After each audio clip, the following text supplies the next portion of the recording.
자, 또 이제 한번 해봅시다. 예. 자, 계속 대리권 보고 있어요. 그래서 대리권 범위, 대리권 제한, 대리권 이제 소멸하는 거. 이거 뭐 별거 아닌데 자주 나와요, 이것도. 자, 대리권 소멸 사유죠.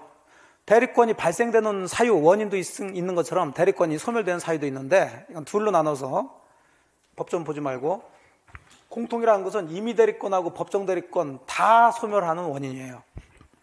자, 이 중에 본인에 대한 것은 딱 하나밖에 없습니다. 이건 당연한 얘기죠. 본인이 사망했으면 대리할 일이 없잖아요. 그래서 법정 대리든 임의 대리권이든 다 소멸합니다. 문제는 이제 대리인에 대한 건데, 자, 대리인이 사망해요. 그럼 원래 누군가 사망하게 되면 상속인이 있으면 그 사람의 모든 법적 권리, 지위가 다 상속인한테 상속이 되죠. 하지만 대리권은 대리인 사망했다고 대리권이 상속인한테 상속되지는 않습니다. 그 상속된다면 말이 안 되는 소리가 되는 사실은. 그 다음에 대리인이 이제 파산당해. 자, 파산당했으면 이제 망했다는 얘기예요. 그러면 남의 재산 가지고 무슨 짓을 할지 몰라요. 그래서 대리권 소멸되는 거고. 문제는 이거예요. 대리인이 정상이었는데, 자, 성년 후견 개시를 받았다. 이 사람이 이제 앞서 보셨던 피성년 후견이 된 거죠. 자, 우리가 제한 능력자로서 세 사람이 있었어요. 첫째 미성년자 있었고, 그 다음에 이제 정신적으로 좀 문제가 되는 사람들이 둘이 있었는데, 제가 그걸 이제 표현을 머리에 꽃을 2개 꽂은 수, 그 다음에 3개 꽂은 분 이렇게 얘기했는데, 자, 정상이었던 대리인이 어느 날 갑자기 실실 웃으면서 머리에 꽃을 꽂고 다니는데 2개 정도만 꽂아. 그럼 대리권 소멸된다, 안 된다? 안 돼요. 그걸 이제 한정후견 개시라고 그래요. 또는 이 사람이 피한정 후견이 된 거죠. 자, 요거는 정신적으로 문제 있다고 해가지고 대리권이 소멸되지는 않습니다. 요거 장난 많이 쳐요. 최소한 머리에 꽃을 몇 개 이상, 3개 이상 꽂아야 돼. 그래야지 이제 대리권이 없어지는 거예요. 그러면 이제 본인은 요거 하나밖에 없으니까 큰 문제는 없고, 대리인에 대한 거, 대리인 뭐하고 사망, 또 대리인 파산, 성령 후견 개시. 그래서 대리인에 대한 거 대사, 성파 이렇게도 외우시면 되겠어요. 뭐 이해하셔도 되고, 특히 주의하실 것은 요거 성령 후견 개시. 자, 요것들은 어쨌든 임의 대리권이든 법정 대리권이든 다 소멸이 되는데, 임의 대리에서만 특이하게 소멸되는 게 있어요. 자, 요 2가지가 있는데, 원인된 법률관계가 종료됐다. 이거 아까 얘기했죠. 아까 회사와 직원 간의 관계, 부장님의 관계, 즉 고용관계란 말이에요.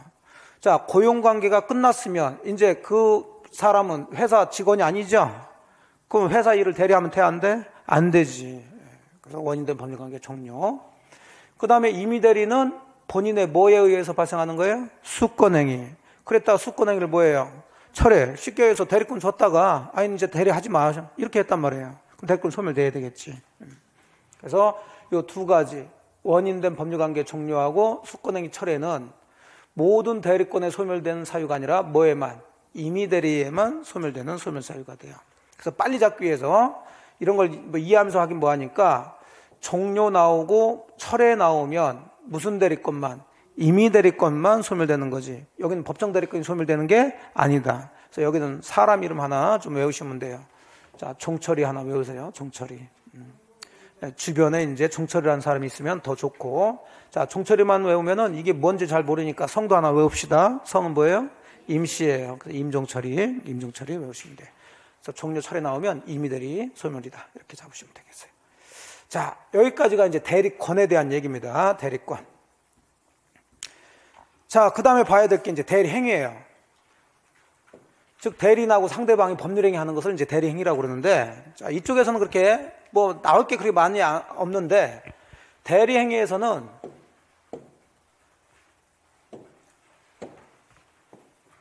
자, 대리인이 이 사람하고 법률행위를 한단 말이에요.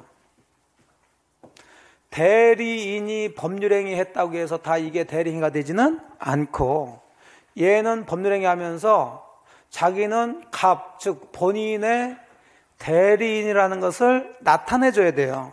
나타내줘야 돼. 자, 나타내는 걸 한자로 뭐라 그래요? 현이라고 그러죠, 현. 그럼 뭘 나타내느냐? 본인의 이름을 나타내면서 법률행위를 해줘야 돼요. 본인의 이름을 한자로 명이라고 그러죠. 그래서 현명을 하라고 그래요. 그래서 이제 대리행위가 되려면은 법률행위 하면서 현명을 해야 되는데 그걸 현명주의라고 그래요. 근데 법조문에는 현명이라 하지 않습니다. 뭐라고 표현하냐면 대리인이 법률행위 하면서 본인을 위한다는 것을 표시했다고 그래요. 본인을 위한다는 거. 본인을 위한다는 거. 자, 그래서 대리인이 그 권한 내에서 본인을 위한 것임을 표시해. 자, 이걸 다른 말로 뭐 한다고요? 현명. 이러면 요게 대리 행위가 돼서 행위는 누가 했지만 대리인이 했지만 그 의사표시 효과는 누구에 대해서 생긴다? 본인에 대해서 생긴다는 거예요.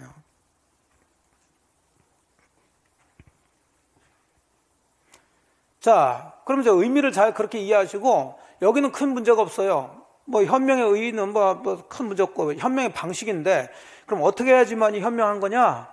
자, 이건 제한이 없어요.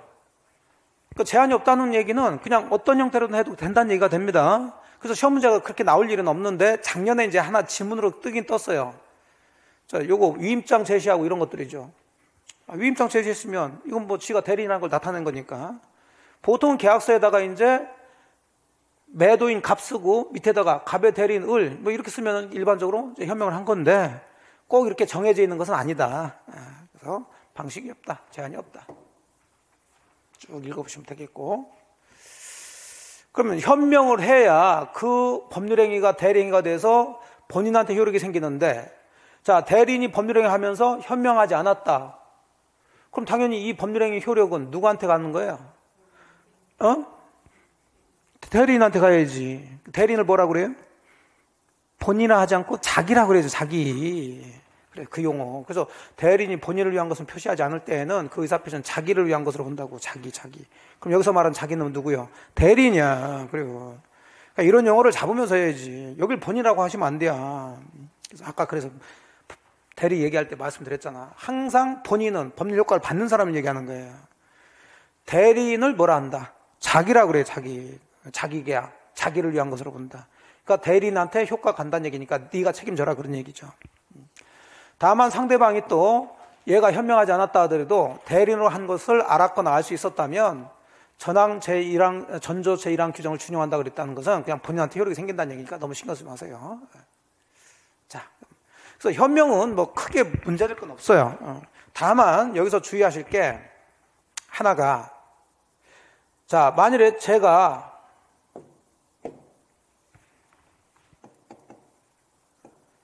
여러분의 대리인입니다. 근데 저 부동산을 팔면서 현명을 하지 않았어요.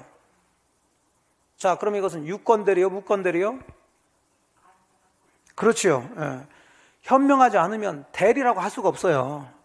즉, 현명을 해야 그 이후에 유권대리인지 무권대리인지 표현대리인지 이걸 따지는 거예요. 예. 현명하지 않았다면 이건 대리가 아니라 그냥 남의 부동산을 판 거예요. 이해되셨죠? 예. 그래서 현명을 해야지만이 어느 동네에 들어오는 거예요? 대리라는 동네로 들어오는 거예요. 그래 놓고 대리권이 있으면 그게 무슨 대리고?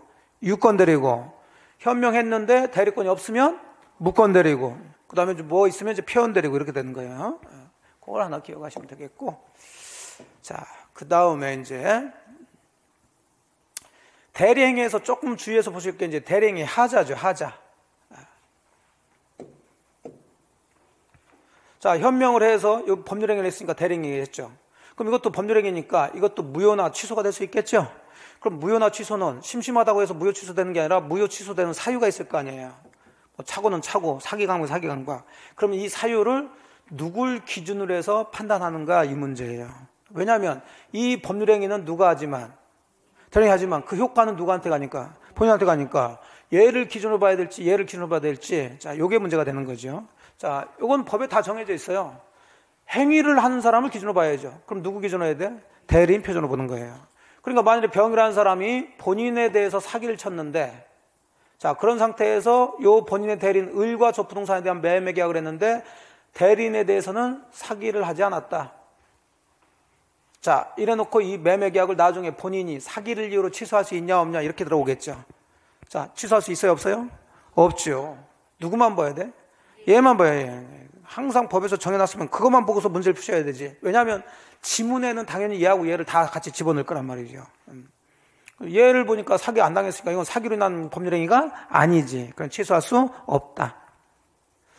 거꾸로 얘 사기당했는데 본인이 사기당하지 않았다. 그럼 취소사유에 해당되는 거죠. 예. 다만 효과는 누구한테 가니까?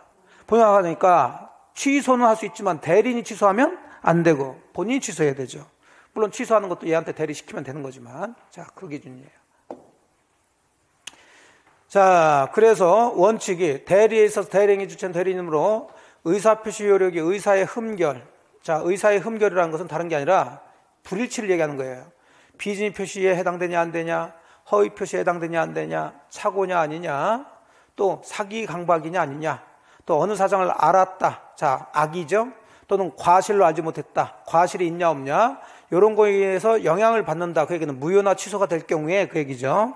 그 하자 유무는 대리인을 표준으로 해서 정해라. 하지만 그 효과는 역시 본인한테 속한다.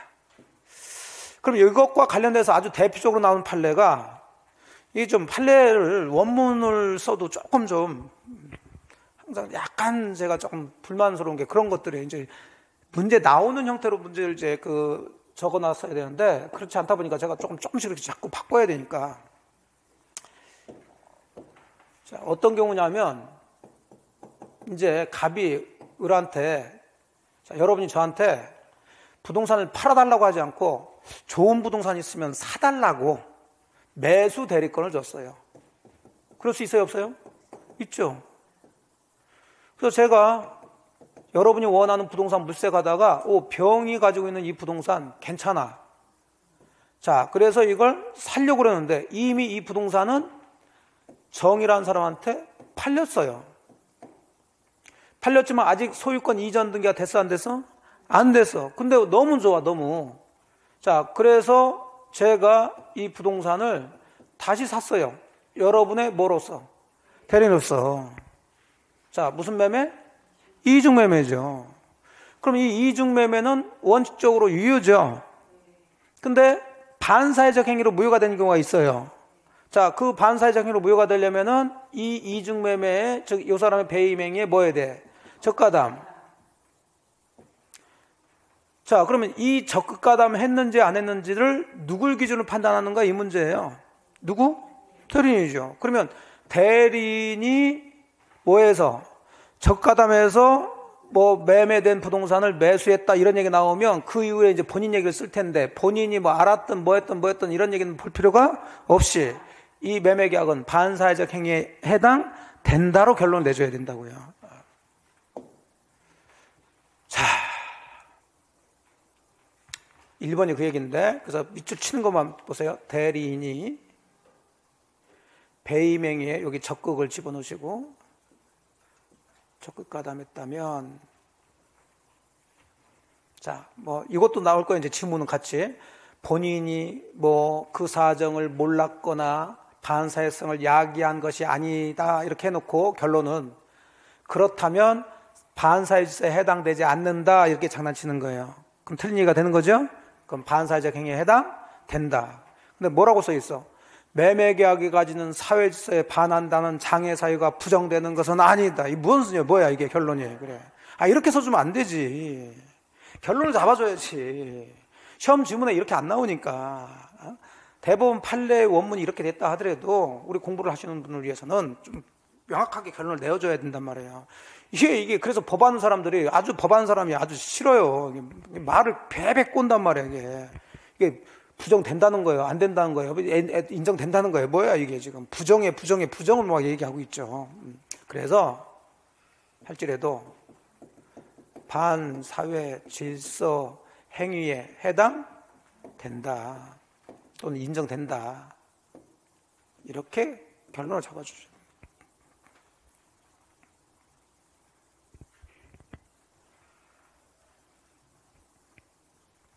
이 판례가 좀 종종 나오고. 자, 2번은 뭐 그대로 들어가시면 돼요. 자, 대리인에게 착오가 없대. 그럼 본인은 볼 필요가 없지. 그럼 이건 착오예요, 아니에요? 아니지. 그럼 착오 취소로 할 수 없다. 되셨죠? 자, 그런데 항상 법은 원칙이 있으면 또 뭐가 있냐면 예외가 있죠. 그럼 원칙은 누구 기준으로 해서 판단하라고 그랬어요? 대리인. 그럼 예외는 본인 기준으로 판단하라는 얘기죠. 근데 여기도 중요한 걸 안 써놨어요. 뭐 1번이 이제 법 전문 얘기인데 이건 잘 나오지도 않아. 그럼 중요한 걸 정리하시는데 여러분 배우신 거예요. 본인 기준으로 판단하라는 얘기인데 아주 대표적인 얘가 불공정 법률행위죠. 자, 불공정한 법률행위가 되기 위해서는 피해자 측이 궁박 또는 경솔, 무경험이 있어야 되는데, 자, 이걸 피해자가 직접 계약을 하지 않고 대리인을 시켜서 계약을 했을 때 이게 불공정행위에 해당되냐 안 되냐를 판단하려면 궁박이나 경솔, 무경험이 있어야 되죠. 자, 원칙대로 한다면 이 궁박이나 경솔, 무경험을 다 누굴 기준으로 판단해야 돼? 대리인 기준으로 판단해 줘야 되지만 여러분 배우신 것처럼 그 중에 하나는 본인 기준으로 판단하는 게 있죠. 그게 뭐예요? 궁박이죠. 그래요. 그걸 써줬어야 돼요. 여기서 본인 기준으로 판단하는 게. 그게 나오지 이거 안 나와요.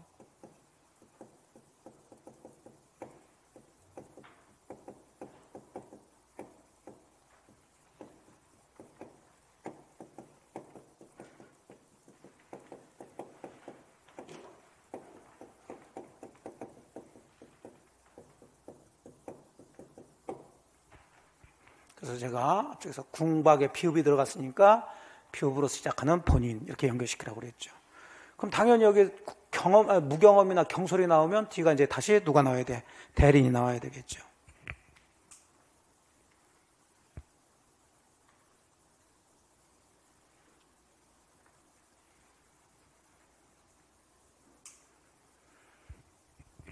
자, 대리행위 하자 누굴 기준으로 판단하느냐?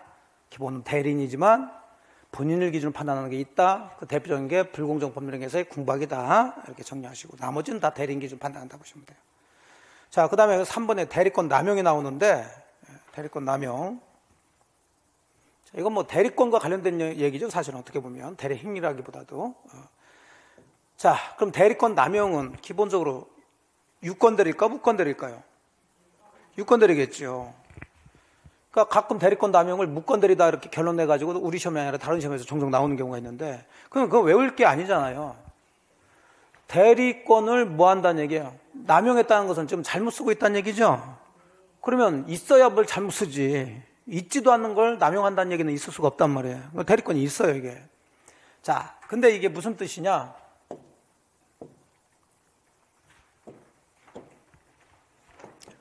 여러분이 저한테 여러분의 부동산을 잘 팔아달라고 대리권을 줬어요. 대리인이죠. 그래서 저는 상대방 매수인 찾아가지고 자, 매매 계약 잘 했어요.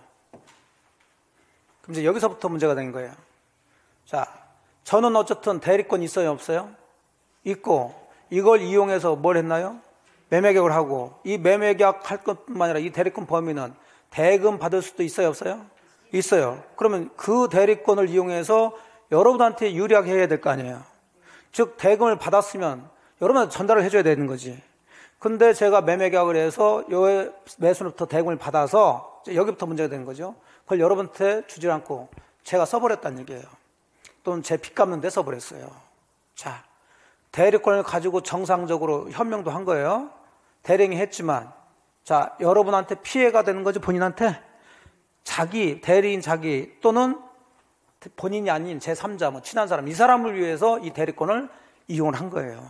이걸 대리권 뭐란다? 남용이라고 그래요. 자, 대리권 남용이라고도 나오지만 결국 이 얘기는 여러분이 저한테 대리권을 줬다는 것은 저를 믿었어요? 못 믿었어요? 믿었는데 제가 지금 여러분을 배신 때린 거죠? 그래서 뭐라는 얘기가 나오냐면 배임 얘기가 나와요. 배임적 행위를 했다.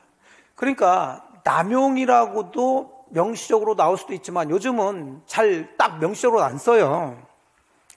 대리인이 본인의 배임적 행위를 한 경우 이렇게 했다면 이런 얘기가 나오면 그냥 읽지 마시고 아, 이건 뭘 얘기하는 거다? 아, 대리권 남용 얘기구나. 이렇게 해석할 줄 아셔야 되는 거예요. 교재에 나와 있습니다. 거기도.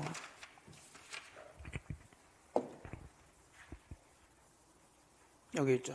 대리권 남용이 또 배임적 행위를 하는 거. 이걸 대리권 남용이라고 그래요. 그러면 이게 뭐가 문제가 되냐면, 자, 보세요. 그러면 어쨌든 저는 정상적인 대리권이 있어요, 없어요? 있고, 정상적으로 대리권 범위 내에서 매매 계약했고, 대금도 다 받았죠? 자, 다만 그 대금을 여러분한테 전달하지 않고 제가 써버렸다는 거예요. 그럼 문제는 상대방 입장에서는 정상적인 대리인한테 계약해서 대금 다 줬으니 당연히 여러분한테 소유권 넘겨달라고 하겠지. 자, 그럼 여러분이 본인 입장에서 돈 받은 적이 있어요, 없어요? 없어. 여러분 소유권 이전해주겠다, 안 해주겠다? 안 해주지. 그래서 이제 다툼이 일어난 거예요. 그럼 이쪽에서는 여러분 보고, 아니, 너희 대리인이라는 사람한테 내가 계약해서 대금 다 줬으니까 그건 둘이 알아서 할 일이고, 빨리 소유권 넘겨달라고 할 거고, 여러분, 나는 대금 눈도 못 봤다, 나는. 그러니까 나는 돈도 못 받았는데 뭔 소유권 넘겨주냐? 소유권 이전 안 해주려고 그러고. 그러니까 둘이 싸우겠지. 이쪽에 소송 걸겠지. 그럼 이제 법원에서 판결을 내려줘야 된단 말이에요. 문제가 여기서 생겨요. 그러면 이제 법원에 소송 절차에서 판결 내리는 것은 가장 기본적으로 이제 이게 어떤 사건이냐, 구체적 사건을 따지는 거예요. 사실관계를 따진다고 그래요. 사실관계를 확정한다고 그래요. 보니까는 이런 거야. 정상적인 대리인이 대리권 가지고 정상적으로 계약했으면서 좀 돈 받아서 좀 지가 쓴 거다. 그러면 이런 사실관계가 확정됐으면은 여기에 따른 결론을 법조문에 정하였으면, 법조문은 이렇게 하면 이렇게 한다라고 결론을 나오니까 그 법조문을 적용해서 그대로 결론 내리는 게 판결이에요. 근데 우리 민법의 조문은 1118조로 이루어졌어요. 이 세상에 있는 모든 내용들을 다 적어 놓을 수가 없지. 그러면 요 사실관계를 잡아가지고 이것을 어떻게 결정되는지 법조문을 찾아야 되는데 민법에 법조문이 있어요, 없어요? 없는 거예요, 이게. 그렇다고 해서 판사가 야, 법조문 없으니까 난 판결 못 내리겠다 그러면 안 되고, 그러면 그럴 때는 어떻게 하냐면, 그럼 이런 사실관계와 가장 비슷한 법조문을 찾아가지고 그걸 적용해가지고 판결 내려요. 그런 적용을 무슨 적용을 하냐면 유추적용이라고 그래요. 법조문이 없을 때 비슷한 법조문을 찾아가지고 적용시키는 거예요.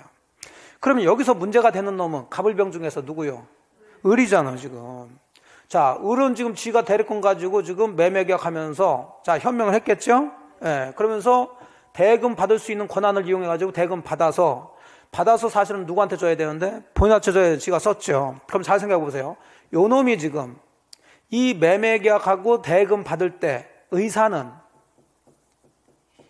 돈 가지고 본인한테 주겠다, 지가 쓰겠다. 지가 쓰겠다는 의사를 가졌겠지. 예. 자기가 소비하겠다는 의사를 가졌겠지. 그럼 얘한테 돈 받을 때, 돈 매매계약 하면서 돈 받을 때 지가 쓰겠다라고 하면서 받았을까? 아니지. 현명을 했겠지. 본인한테 전달해 준다고 했겠지. 표시는 본인한테 전달해 준다. 보니까는 요 놈의 뭐하고 의사하고 뭐가 표시가 맞아, 안 맞아? 안 맞네. 이런 구조하고 비슷하네. 그럼 우리가 배우신 의사와 표시가 불일치한 건 세 가지가 있잖아요. 비즈니 표시, 통정의 표시, 착오. 그럼 그건 법조문에 있으니까 요거하고 가장 비슷한 걸 찾으란 얘기예요. 그럼 먼저 착오인가요? 아니지. 지가 뻔히 알면서 했지. 통정의 표시인가요? 아니지. 그럼 하나 남은 게 뭐예요? 그래요. 그래서 판사들은 이 사건을 비즈니 표시 법조문을 적용해가지고 판결 내린 거예요. 그럼 비즈니 표시는 효과가 원칙적으로 유효야, 무효야? 유효니까 책임져라는 얘기예요. 네가 믿고서 대리권 줬으니까 그건 니들끼리 알아서 하는 거고 빨리 소유권 넘겨주라는 얘기지. 다만 상대방이 이런 사실을 알았거나 알 수 있으면 효력이 없다고 그랬죠. 그러면 본인한테 효력이 미치지 않는다. 이렇게 나오는 거예요. 자, 결론 이해되셨죠? 네, 그래서 조금 어려운 얘기지만, 자, 그래서 대리권 남용 그러면은 뭐 짤 찾고 배임, 또는 배임 나오면 뭐라고 하고 대리권 남용. 그럼 자, 결론은 뭐를 유추 적용한다? 비즈표를 유추 적용하는 거예요. 요게 포인트입니다. 자, 그럼 찾아 들어가죠. 자, 여기 결론 나왔어요. 비즈니 표시를 뭐 한다? 유추 적용한다.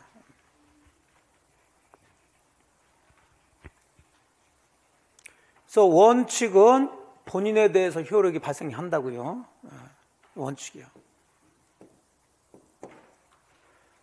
하지만 상대방이 그 사실을 알았거나 알 수 있었을 때는 본인에게 효력이 없다.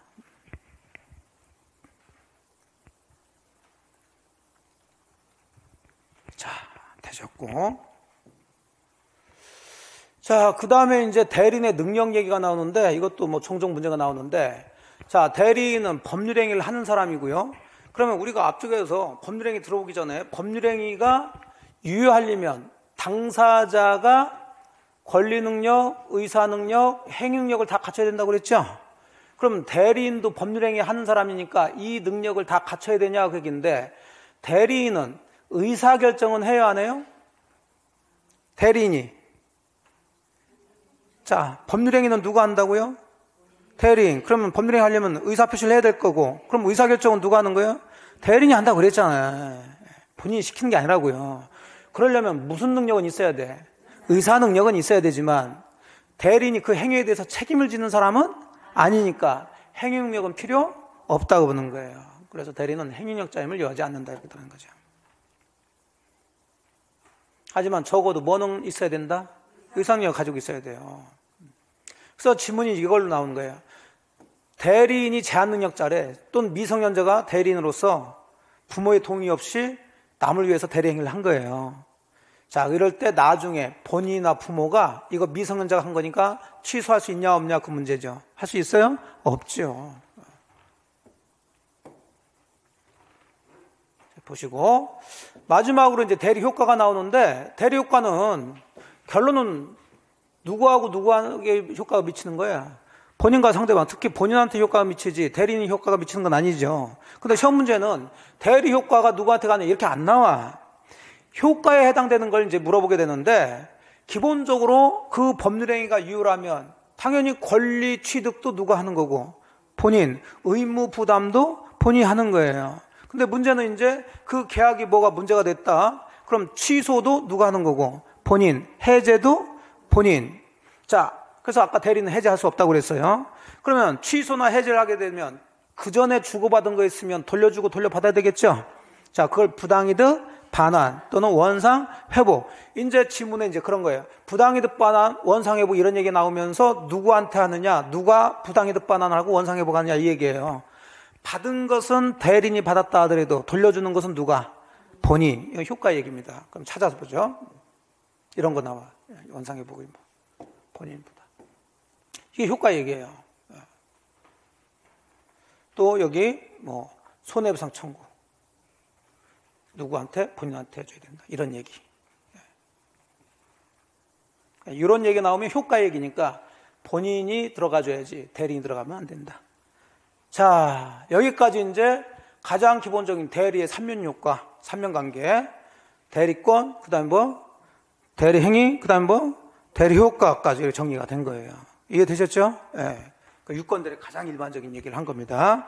자, 그러면은 이제 빨리 까먹기 전에 거기에 해당되는 문제 한번 또 풀어봅시다. 그러니까 문제는 이게 답으란 얘기지 꼭 답을 맞추라는 얘기는 아니에요. 그러면서 지금 들었던 것들이 어떤 식으로 지문으로 나오는지 보시라고. 자, 나눠드린 프린트를 보시면 1번 대리권 범위와 제한에 관한 설명으로 틀린 것 그랬어요. 5번부터 봅시다.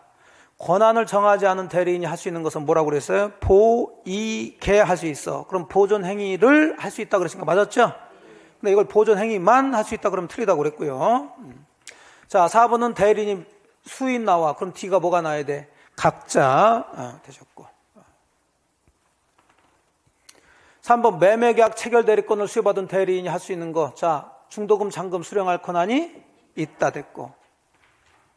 2번 금전 소비대차 계약과 어쩌고저쩌고 계약 체결할 권한이 있는 대리인이 그 계약을 해제할 수는 있어요 없어요? 없죠. 그럼 결국은 2, 3, 4, 5번은 다 맞는 얘기네. 그럼 틀린 거 골라라고 했으니까 몇 번? 1번 찍어야죠. 그럼 1번이 무슨 얘기인지 모른다 하더라도 1번이 정답이라는 얘기가 돼요. 그냥 객관식이라는 게 이런 식이니까 제껴내는 거죠. 자, 1번은 무슨 얘기냐면 대리인에 대한 본인의 금전 채무가 그랬는데, 즉 본인이 대리인한테 돈 갚을 게 있다고요. 근데 그게 갚을 때가 됐어. 그럼 갚아야 돼, 안 갚아야 돼? 갚아야죠. 자, 그럼 원래대로 한다면 본인이 돈을 빼서 대리인한테 갚아야 되겠죠. 근데 이미 이 대리인은 본인의 뭐가 된 거야? 대리인이 된 거죠. 그러면 한편으로는 본인의 채권자면서 한편으로는 본인의 대리인이 돼버리는 거지. 그럼 굳이 꼭 본인이 돈 빼가지고 대리인한테 갚을 게 아니라 이 대리인이 본인의 대리인 지위에서 돈을 빼서 채권자인 자기한테 갚을 수 있어요, 없어요? 있단 말이에요. 자기 계약이라니까. 그러니까 이런 게 이해하시기가 좀 어렵다는 얘기인데, 자, 자기 계약은 두 가지 경우 할 수 있다. 본인의 뭐가 있거나 허락이 있거나, 그 다음에 채무 이행. 그럼 다 모른다 하더라도 채무 변제가 이행하는 거 아니에요. 하지 못한다 그러니까 이건 틀린 거죠. 할 수 있지. 그렇게 해도 되고, 2, 3, 4, 5번을 보니까 이건 다 배우신 걸로 다 맞는 거니까, 요게 틀렸나 보다. 이렇게 되더라는 거고.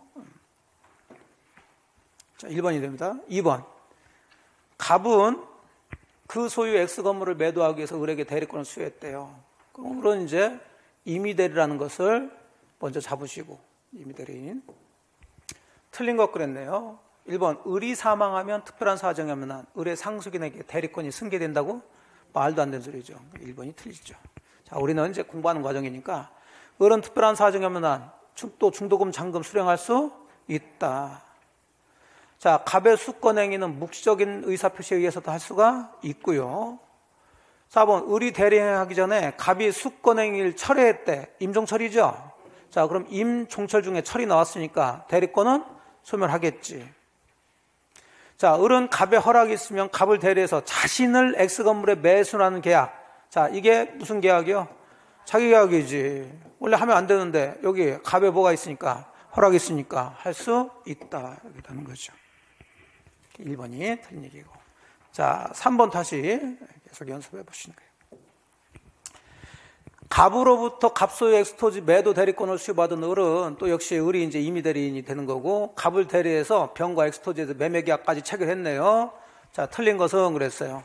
자, 잔금 수령할 수 있고요. 뭐 매번 나오죠, 이런 것은. 병이 채무 불량이 있어. 병이 대금을 안 주더라고. 자, 그러면 해제는 을이 하면 돼요, 안 돼요? 안 되죠. 할 수 없다. 갑이 해야지. 예. 자, 원상회복 의무는 그랬으니까 효과 얘기죠. 그러면 누구? 본인 갑과 상대방 병이 부담하지 을이 부담하는 것은 아니다. 병이 매매계약을 해제했어. 병은 어차피 계약 당사자니까 해제할 수 있죠. 자, 그러면 손해배상 청구 얘기가 나왔으니까 그럼 이것도 대리 효과 얘기죠. 그럼 이건 누구한테 해야 되는 거예요? 갑한테 해야 되죠. 그럼 을에게 할 수는 없다. 맞았지?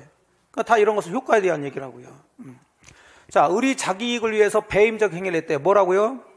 대리권 남용. 자, 그러면 병도 이를 알았대요. 비진입 표시를 유추 적용하는 거죠. 자, 그럼 을의 대리행위는 갑에게 효력이 없어야 되겠지. 미친다 그랬으니까 5번이 틀린 질문이 되는 거예요. 되셨죠? 네, 뭐 이런 거 나오니까 잘만 정리해 주시고 그 다음에 정리만 할 게 아니라 이제 자꾸 반복해서 보시면 돼요. 결국 시험이란 건 다른 건 없죠. 반복해서 보시면 뭐 내는 거 가지고 내는 거니까. 자, 이렇게 해서 이제 유권대리의 가장 기본적인 유권대리 삼면관계 보셨고요. 84페이지 한번 가봅시다.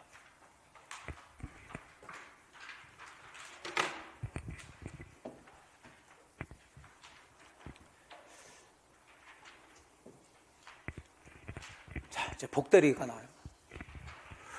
복대리는 다 일일이 볼 수는 없고요. 뭐 복대리도 뭐 종종 나오는데 기초 개념하고 몇 가지만 좀 볼게요. 그럼 개념을 보시게 되면 이것도 항상 이런 용어가 나오면 그냥 복대리 하지 마시고 여러분 스스로 한번 해보라니까. 지금까지 뭐 배웠어요? 대리 배우셨으니까 대리는 알 거 아니에요. 그럼 대리 앞에 뭐 붙였어요? 복. 그럼 이 복자만 잘 이해하시면 되는데 이 복은 이렇게 쓰면 되겠죠. 뭐 한다고요? 반복된다고. 뭐가? 대리가 반복된다 또는 중복된다는 얘기예요. 그럼 여기는 그런 의미를 가지고 있을 때 대리인이 한 사람이 있을까요? 둘이 나올까요? 둘이 반복해서 중복돼서 나온다고. 여러분이 저한테 부동산 팔아달라고 대리권을 줬어요. 그럼 제가 대리인인데 그럼 우리가 지금까지 배웠던 대리는 여기서 끝났죠. 그래서 제가 현명하면서 저 부동산을 다른 사람하고 파는 걸 얘기했는데 제가 부득이한 사정이 있어서 자, 여러분의 부동산을 팔 수 없게 생겼어. 자, 그래서 제가 가지고 있는 대리권 범위 내에서 다시 이 부동산 팔 수 있는 권한을 병한테 수여를 하는 거죠. 그럼 얘도 여러분의 대리인이 되는 거고, 그럼 대리인이 겹쳤지. 그럼 요 대리인을 구별하기 위해서 여기다가 뭐자 붙이는 거예요? 복자 붙이는 거죠. 항상 그래요. 그럼 요 대리권 있어요, 없어요? 있어. 그럼 여기도 대리권 있어요, 없어요? 있어. 그러면 구별하기 위해서 뭐 붙여? 복대리권. 이렇게 하면 되지. 그럼 복대리인이란 개념은 기본적으로, 자, 여기가 이제 본인이에요. 대리인의 대리인이에요? 본인의 대리인이에요? 본인의 대리인이라고. 그렇다고 본인이 직접 대리권 수여해서 선임하는 사람이 아니라 누가? 대리인이 자기 대리권 범위 내에서 다시 대리권을 수여하는 거예요. 즉 선임을 하는 거예요. 그래서 복대리인은 대리인이 자기 이름으로 뭐 하는? 선임하는 누구의 대리인? 본인의 대리인이다. 이렇게 들어가줘야 돼요. 자, 그래서 복대리인이란 대리인 자신이 이름과 책임으로 선임한 본인의 대리인을 말한다. 자, 복인권은 말 그대로 대리인이 복대리인을 선임할 수 있는 권한. 뭐라고요? 복인권. 그러면 대리인이 복대리인을 선임하는 행위도 하겠죠? 무슨 행위? 복임행위. 말을 그렇게 만드는 거니까 그냥 여러분들이 이런 식으로 말이 만들어졌구나 이렇게 느끼시면 된다고. 근데 이런 걸 우리가 일상 용어에서 써요, 안 써요? 그러니까 안 쓰니까 이게 굉장히 어렵게 느껴지고 생소하게 느껴지는 거지. 자, 그래서 복대리인 개념 잡으셨고, 그럼 복대리에서 가장 문제를 많이 좀 체크를 하는 게 뭐냐면 이 대리인의 복인권과 책임이란 얘기예요.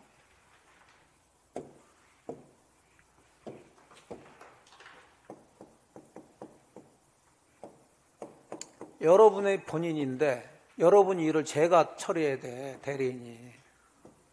근데 제가 그 일을 병한테 대리권 주면서 처리하라고 했다고. 얘가 누구라고요? 복대리인. 그럼 얘가 여러분의 일을 처리하는 거죠? 그럼 얘가 일 처리를 잘해야 돼, 잘못해야 돼? 잘해야 되는데 보니까 잘못했어. 그럼 여러분은 누구한테 책임 추궁할까요? 저한테 해야겠지. 야, 내가 너한테 일을 맡겼는데 왜 얘한테 시켜가지고 일을 이렇게 망쳤냐. 그거 아니야 지금. 그래서 이 대리인이 복대리인을 선임함으로써 본인에 대해서 어떤 책임지느냐, 이제 이 얘기예요. 이해되셨죠? 네. 그러면 요거는 얘가 임의 대리인일 때 하고 법정 대리인일 때 다른데, 문제는 본인한테 책임을 진다는 얘기는 항상 이건 복대리뿐만 아니라 일상생활에서도, 자, 책임이라는 것은 그 사람이 가지고 있는 뭐에 비례하는 거예요? 권한에 비례하는 거지. 권한이 크면 책임도 커야 되고 권한이 적으면 책임도 적는 거죠. 근데 우리 사회는 뭐만 크고 권한만 크고 책임은 안 지려온 사람들이 많아서 문제가 되는 거지. 자, 그러면 여기서 말하는 권한은 뭐냐면 복대리를 선임할 수 있는 권한. 아까 그걸 무슨 권이라고 그랬어요? 복인권이죠. 복인권을 임의대리인과 법정대리인이 얼만큼 가지냐에 따라서 거기에 따른 뭣도 책임도 달라진다는 얘기예요. 자, 여기까지 이해되셨으면 찬찬히 이해하시면 돼요. 자, 그러면 임의대리인을 봅시다. 자, 임의대리인은 그 대리인이 왜 대리인이 된 거예요? 본인의 수권행위에 의해서. 그럼 여러분이 본인 입장에서 을한테 대리권을 줬다는 얘기는, 자, 을을 믿으니까 믿지 못하니까 믿으니까. 그래서 임의대리인은 본인과의 관계에서 굉장히 신뢰관계에 있는 사람이에요. 그럼 여러분이 을한테 일을 맡기면서 대리권을 줬다는 것은 일 처리를 누가 하기를 바라는 거예요? 을이 하기를 바라는 거죠.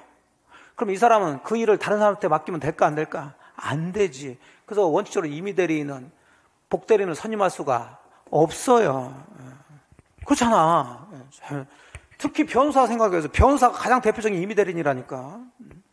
여러분이 소송사건을 그 소송 잘하는 변호사한테 맡겼는데 얘가 또 새끼 변호사한테 맡겨? 말도 안 되는 소리지 이게. 여러분은 이 변호사 보고서 소송 수임료도 주고 그랬는데 됐죠? 예. 그러면 당연히 임의대리는 복대리인 선임할 수 없으니까 책임질 일도 없는 거죠. 그런데 예외적으로 요 임의대리인이라 하더라도, 자, 본인이 뭘 하면, 허락하면, 승낙하면, 본인이 괜찮다, 다른 사람 시켜라. 또는 승낙이 없다 하더라도 부득이한 사유가 생겼어.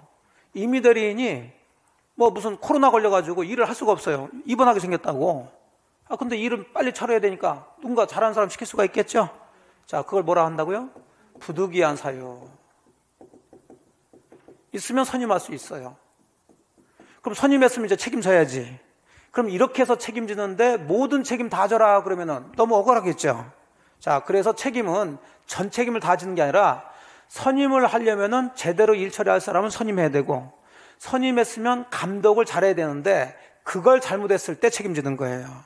이걸 선임 감독상의 과실 책임이라고 그러죠. 그냥 한마디로 선임 감독 책임이라고 하시면 돼요. 자, 이해되셨어요? 네. 그러면 일단 그거부터 읽어보고 들어가 봅시다. 자, 대리인의 복인권과 책임에서 1번 임의 대리인의 복인권과 책임인데 이것도 마찬가지예요. 복인권과 책임은 같이 묶어서 봐야 이게 연결이 되는 거예요. 따로따로 볼 게 아니에요. 근데 저희 교재에서 따로따로 썼기 때문에 제가 지금 따로따로 설명할 수밖에 없는데, 자, 임의 대리인의 복인권은 원칙으로 있어요, 없어요? 없어요. 선임할 수 없습니다. 다만 예외적으로 본인의 뭐가 있거나 승낙이 있거나 무슨 사유가 있으면 부득이한 사유가 있는 경우에서 선임할 수가 있습니다. 그러면 요때 책임을 같이 잡아줘야 되는 거지. 요때 책임은 선임 감독상의 과실 책임을 지는 거예요.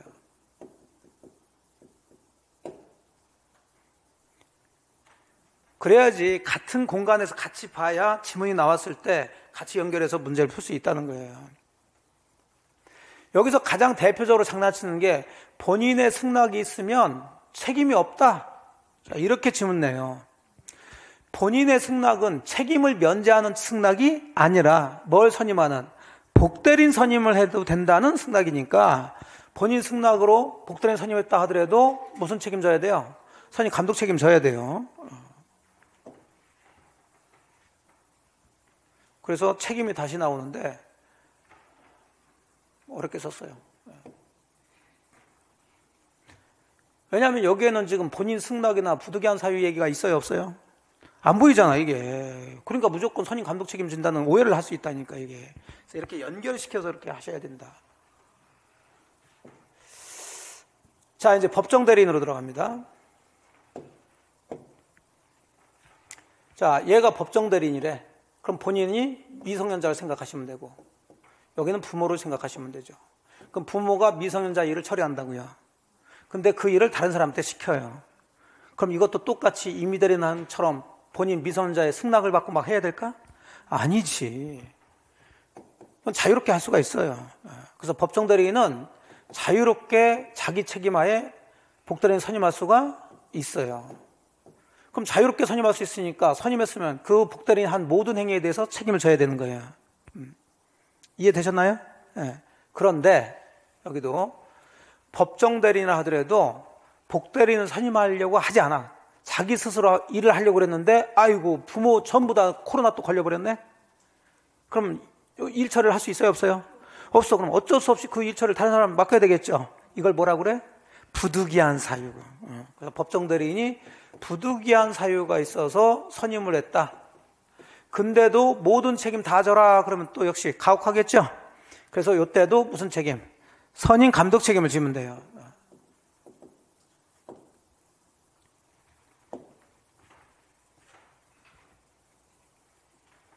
자, 그래서 법정 대리는 언제든지 복인권이 있어요.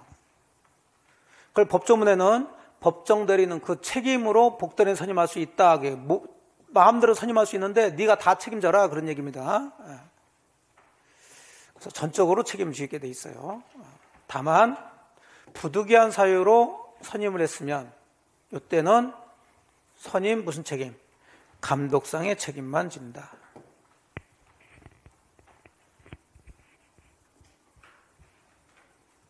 복대리에서는 이제 요거 가지고 주로 지문을 많이 만들어내니까 또 개념하고 그 정도 잘 정리하시고 볼 거 여러 가지 몇 개 있지만 하나만 보고 갈게요. 복대리인의 지인데, 자, 이렇게 해서 복대리인 선임됐습니다. 그럼 대리인이 복대리인을 선임했다고 요 사람이 가지고 있는 대리권 없어질까요? 그대로 가지고 있을까요? 그대로 가지고 있어요. 소멸되지 않아요. 잠시 소멸한다 뭐 이런 식으로 들어오는데, 그럼 여기도 대리권이 있을까 없을까? 있어요. 이 대리권은 무슨 대리권? 복대리권. 뭐 여러 가지 할 얘기가 있지만은 복대리권 소멸 사유는 이제 대리권 소멸 사유고 똑같으니까 큰 문제는 없고요. 자, 무슨 얘기냐면 이제 우리 법조문 얘기만 나오는 거예요. 그러면 복대리는 선임했다 하더라도 대리는 그대로 존재하고 있는 거죠. 자, 그럼 이 복대리는 대리인이 선임했지만 대리인의 대리인이에요? 본인의 대리인이에요? 본인의 대리인이라고 그랬어. 어디서 잠깐 대리인 이렇게 이런 소리가 나왔어. 이게 누가 했는지는 잘 모르겠지만 이쪽에서 이렇게 들린 것 같아. 그래, 저 이렇게 보자. 그렇게 얘기하잖아. 복대리는 본인의 대리인이라고. 누가 그랬지? 누가 그러면 이 대리인도 누구의 대리인이요? 여기 본인의 대리인. 그러면 선임만 얘가 했을 뿐이지 니나 내나 다 본인의 대리인인 것은 쌤쌤이 아니냐. 이해되셨어요? 그래서 대리인은 본인이나 계약을 한 제3자의 관계에서는 누구하고 똑같아? 대리인과 똑같은 권리 의무를 가지고 있어요. 똑같이 취급을 한다고.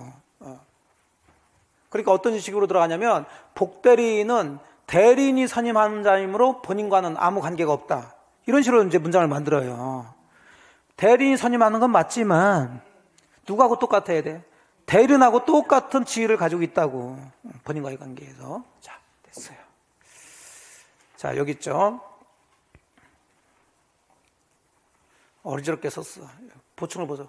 법조문이 그러니까. 복대리인은 제3자나 본인에 대해서 대리인과 동일한 뭐가 있다? 권리 의무가 있다. 대리인하고 똑같이 취급한다는 얘기입니다.